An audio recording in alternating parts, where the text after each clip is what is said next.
So hey guys, welcome back to another video, and in this video I'm going to show you how you can download and install Proton VPN for free in 2026 in your laptop and PC. So how you can do that, let's get started. First, what you have to do is open Google Chrome or any web browser you like. I'm using Microsoft Edge for now. Here what you have to do is type Proton VPN and then go over to the first link. Here you have to click on Get Proton VPN. Now what you have to do is click on Get Proton Free. Then just click on Continue with Free, and then you have to enter your email address. After signing into your account, it will bring you to this page. Just click on Download and then click on Download for Windows. Then you have to select your Windows version.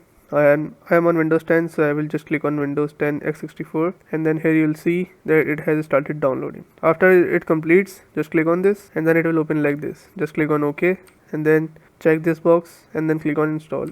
After this it will install, and then you have to enter your account again on this interface and then click on sign in. After that your Proton VPN has been installed and is ready to use. Just connect to any country you want and then go ahead what you were doing. So yes, this is how you can do it, guys. Alright, that's it for today's tutorial.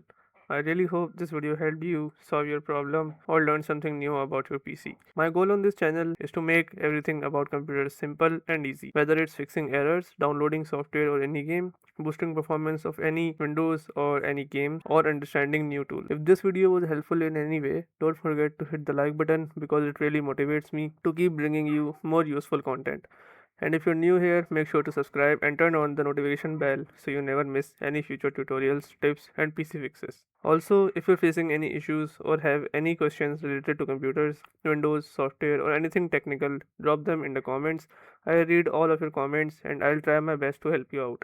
Thanks a lot for watching. Take care of your system, keep learning, and I'll see you in the next video. Thanks for watching.